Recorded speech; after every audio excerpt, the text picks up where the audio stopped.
अस्सलाम वालेकुम dear student, first year computer science का हमारा आज का topic virus and antivirus issues और इसके अलावा कॉजेज ऑफ वायरस। हम इन दोनों चीज़ों के बारे में देखेंगे कि ये वायरस प्रोग्राम, डिस्ट्रक्टिव प्रोग्राम, ये क्या चीज़ होती है। इसके अलावा एंटीवायरस के बारे में जानेंगे और देखेंगे कि कॉजेज ऑफ वायरस क्या है, वायरस किस तरीके से स्प्रेड किया जाता है। इन सब चीज़ों के बारे में जानेंगे अपने इस लेक्चर में। स्टूडेंट्स, फर्स्ट ऑफ ऑल हम बात करते हैं जी वायरस के बारे में। देखिए, एक्चुअली तो हम वायरस एंड एंटीवायरस इश्यूज के बारे में बात करें, बट इसमें मेन फोकस जो होगा इस टॉपिक के अंदर हमारा इस लेक्चर में वो वायरस पे होगा। कंप्यूटर जब भी इस्तेमाल किया जाता है तो डेफिनेटली कुछ अनइंटेंशनल जो यूजर्स होते हैं, अनऑथराइज्ड पर्संस जो होते हैं, बैड इंटेंशंस के साथ जो पाए जाने वाले लोग होते हैं, वो आपके कंप्यूटर्स को एक्सेस करने की कोशिश करते हैं। अगर आपका सिस्टम एक जगह पे फिजिकली पड़ा हुआ है तो उसको डेफिनेटली कोई फिजिकली भी चोरी करने की कोशिश करेगा, अगर वो एक बैड इंटेंशंस रखने वाला यूजर है तो। किसी भी मकसद की वजह से, वो रीजंस हम डिस्कस अभी नहीं करेंगे डेफिनेटली, तो वो चोरी कर सकता है या फिर वो रिमोटली उसको एक्सेस करके, मतलब ऑनलाइन नेटवर्क के जरिए से, इंटरनेट के जरिए से उसको एक्सेस करने की कोशिश करेगा, जिसकी डिफरेंट कॉजेज हैं, डिफरेंट मेथड्स हैं, वो हम बाद में डिस्कस करेंगे। अभी तो वो उसको एक्सेस करने की कोशिश करेगा, जिससे वो क्या हो सकता है कि मुख्तलिफ जो है वो कह सकते हैं कि वो डिस्ट्रक्शन वहां पे पॉसिबल कर सकता है। जैसे कि आपके सिस्टम के अंदर मौजूद फाइल्स को करप्ट किया जा सकता है, मीन्स कि खराब किया जा सकता है, वो चलेंगी नहीं ठीक से, या उनके अंदर का डाटा कॉपी करके अपने साथ वापस लेके जा सकता है रिमोटली, मतलब फिजिकली नहीं, रिमोटली बात हो रही है। इसी तरह से वो कोई ऐसा प्रोग्राम आपके सिस्टम के अंदर एक्टिव कर सकता है कि जिससे आपके सिस्टम के अंदर मौजूद तमाम फाइल्स को डिलीट किया जा सकता है। इसी तरह से वो ये कर सकता है कि आपके तमाम सिस्टम्स के अंदर जो फाइल्स मौजूद हैं उनको ब्लॉक कर सकता है, मतलब कोई पासवर्ड लगा दिया, कोई जो ओपन ही नहीं हो रही, या ऐसा कोई प्रोग्राम उसके ऊपर चला दिया कि जिससे वो चीज चल ही नहीं रही। ये तमाम काम किए जाते हैं वायरस के जरिए से। और वायरस इटसेल्फ क्या है? वायरस इटसेल्फ जो है स्टूडेंट्स याद रखिएगा, एक प्रोग्राम है।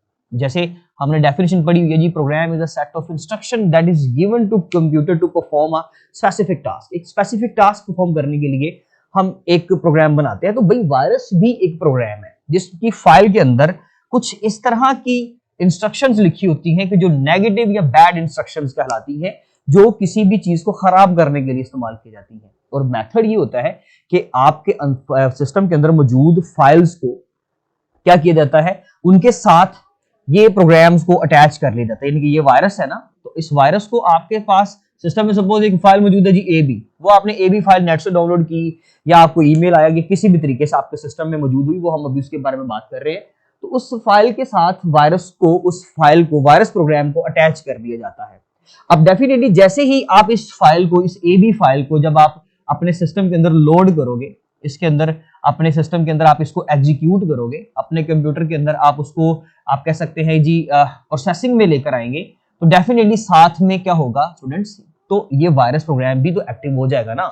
जब ये एक्टिव होगा तो डेफिनेटली वो उसको जिस भी इंटेंशंस के लिए बनाया गया था वो काम परफॉर्म कर देगा। तो simple, virus is a program that can harm your computer, जो आपके कंप्यूटर को नुकसान पहुंचा सकता है, उसको हम क्या बोलते हैं? वायरस बोलते हैं सिंपली। और एंटीवायरस जो उस वायरस को स्कैन करने के लिए, डिटेक्ट करने के लिए और रिमूव करने के लिए इस्तेमाल किया जाता है, that is called as antivirus. कोविड-19, कोरोना, ये एक बीमारी है, ये एक वायरस है। कंप्यूटर वायरस हो या बायोलॉजिकल इंसानी वायरस हो, दोनों का मतलब एक ही है। दोनों का स्प्रेड करने का जो मेथड है किसी हद तक सेम है। मतलब इंसान, अगर एक को कोविड था तो हम उसको दूसरे से बचाते थे, मतलब उसको दूसरों से दूर रखते थे ताकि वो दूसरों से मिले नहीं, अगर मिलेगा तो वायरस स्प्रेड करेगा। इसी तरह से कंप्यूटर, जो इन्फेक्टेड कंप्यूटर होता है, सपोज करें हमारे पास यहाँ पर एक इन्फेक्टेड कंप्यूटर है ना, तो यहाँ पर मौजूद तमाम number 1, number 2, number 3, number 4, number 5, इन तमाम पांचों कंप्यूटर के दरमियान में हम वॉल बना देंगे कि भाई ये कंप्यूटर को अलग कर दो, ये बीमार शुदा है, ये बीमार है, क्योंकि ये इन्फेक्टेड कंप्यूटर है। तो हम अगर इनके साथ इसकी कम्युनिकेशन करवाएंगे नेटवर्क के जरिए से, या यहां से यहां या यहां से यहां ईमेल्स आएंगी, या एक पेन ड्राइव आपने यहाँ पे अटैच की, बाद में यहाँ और यहाँ पे फिर यहाँ पर अटैच की, तो उसकी कम्युनिकेशन की वजह से भी वो मेथड्स जो हैं हम अभी देख रहे हैं, लेकिन इस तरीके से भी वायरस स्प्रेड करता है। तो वो बायोलॉजिकल बिहेवियर होता है जो किसी इंसान के अंदर का वायरस करता है, तो ये सेम पैटर्न होगा। तो इसमें बेसिकली जो है, अब वो मुख्तलिफ हमारे पास कुछ कॉजेज हैं जो हम देख रहे हैं जी, कि कौन कौन सी कॉजेज हैं, किस तरीके से जो वायरस है वो बेसिकली स्प्रेड कर सकता है। तो स्टूडेंट्स याद रखिएगा, इसमें कॉजेज ऑफ वायरस में नंबर 1 सबसे पहले है जी हमारे पास ईमेल्स। ईमेल के जरिए से वायरस स्प्रेड किया जा सकता है। मींस कि एक इन्फेक्टेड कंप्यूटर है ना, ये वाला इन्फेक्टेड कंप्यूटर जिसमें वायरस पहले से मौजूद है, या आप समझ लीजिए कि इस कंप्यूटर ने, ये एक हैकर था और इसने वायरस डेवलप किया, इसने वो प्रोग्राम डेवलप किया। तो जब ये कंप्यूटर किसी ऐसे सिस्टम को मेल भेजेगा जो बिल्कुल तंदुरुस्त है, जो बिल्कुल हेल्दी है, इसके अंदर कोई इशू नहीं है, कोई वायरस नहीं है, तो जब यहां से इसको ईमेल आएगा, इलेक्ट्रॉनिक मेल आएगा, तो जैसे ही वो ईमेल को ओपन करेगा तो डेफिनेटली वो वायरस, वो प्रोग्राम भी एक्टिवेट हो जाएगा और आपके सिस्टम को नुकसान पहुंचाएगा। क्या नुकसान पहुंचाता है वो एक अलग चीज है। वो फाइल्स को करप्ट कर सकता है, फाइल्स को कॉपी कर सकता है, फाइल्स को डिलीट कर सकता है, फाइल्स को ब्लॉक कर सकता है, आपके सिस्टम को स्टक किया जा सकता है, आपके सिस्टम की एक्सेस हासिल की जा सकती है और आपको पता भी ना चले। कुछ देर के बाद आपके सिस्टम को बम मीन्स के फाइल्स को डिलीट किया जा सकता है। डजंट मीन दैट कि धमाका हो जाएगा, ऐसा कुछ नहीं होता। कुछ इंटेंशंस ये रखते हैं लोग कि फिजिकली शायद वायरस को स्प्रेड किया जाता है, तो ऐसा कुछ नहीं है। कंप्यूटर का कॉन्सेप्ट थोड़ा सा इंसानी या बायोलॉजिकल बिहेवियर से डिफरेंट होगा। ओके, तो ईमेल के जरिए से भी वायरस स्प्रेड किया जा सकता है। The second one is network. Network के जरिए से कैसे भाई? देखिए, जब आप नेटवर्क यूज करते हो तो उसमें ये होता है कि आप मुख्तलिफ फाइल्स को डाउनलोड करते हो। आपने कोई ऐसी अनऑथराइज्ड वेबसाइट थी, कोई अनऑथेंटिक सी वेबसाइट थी, जहां से आपने कुछ कॉपीज, कुछ फाइल्स, कुछ डॉक्यूमेंट्स, कुछ पिक्चर्स डाउनलोड की। वो पिक्चर्स अपने साथ उन प्रोग्राम्स वालों ने, उन वेबसाइट्स वालों ने क्या किया होता है कि वहां पर वायरस इंटेंशनली, जानबूझ के वहां पर वायरस को स्प्रेड किया होता है, वायरस को रखा होता है। अब आप जब वो फाइल्स डाउनलोड करते हो तो साथ ही वायरस भी आपके सिस्टम के अंदर आ जाता है। तो ये नेटवर्क के जरिए से भी वायरस स्प्रेड हो सकता है। Third one is removable disc या रिमूवेबल डिवाइसेस। अब जितनी भी रिमूवेबल ड्राइव्स या डिवाइसेस हैं, इनके जरिए से भी सिस्टम हो सकता है, वो वायरस जो है वो स्प्रेड कर सकता है। मींस के अगर इस सिस्टम के अंदर वायरस है, हमने यहां पर अपनी पेन ड्राइव लगाई, यानी कि यहां से मैंने यूएसबी अटैच की इसके साथ, अब डेफिनेटली वो यूएसबी के अंदर भी कॉपी हो जाएगा वो फाइल, वो जो वायरस की प्रोग्राम था वो तो इसके अंदर भी आ जाएगा। अब वही यूएसबी जब आप इसके साथ अटैच करोगे तो ये पहले इन्फेक्टेड कंप्यूटर था, अभी ये भी इन्फेक्टेड कंप्यूटर है। अगर चाहे किसी ने जानबूझ के बनाया हो, यूएसबी के अंदर जानबूझ के वायरस भेजा हो, हम उस चीज की बात नहीं कर रहे, हम बात जस्ट ये कर रहे हैं कि कॉजेज ऑफ वायरस क्या है, किस तरह से वो बेसिकली आगे स्प्रेड कर सकता है।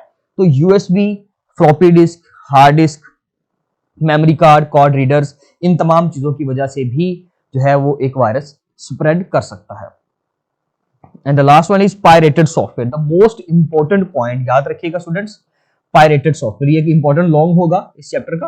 तो पायरेटेड जो है वो सॉफ्टवेयर के जरिए से भी वायरस स्प्रेड कर सकता है। पायरेटेड क्या होता है? पायरेटेड होता है किसी चीज की कॉपी, मतलब एक ओरिजिनल सॉफ्टवेयर है ना, तो उसकी जब लोग कॉपी बना लेते हैं खुद से, वो इलीगल बनती है बेसिकली। ओरिजिनल यहाँ अच्छी चीज नहीं है, ऑथेंटिक चीज नहीं है। अगर आपके पास एक ओरिजिनल सॉफ्टवेयर है और कोई दोस्त आपका, कोई कोलीग आपका, कोई जानने वाला आपका, या आपका कोई दुश्मन समझ लीजिए, आपके कोई अगेंस्ट बंदा जो काम कर रहा है, तो वो अगर उस सॉफ्टवेयर की कॉपी जनरेट करता है तो दैट इज इलीगल।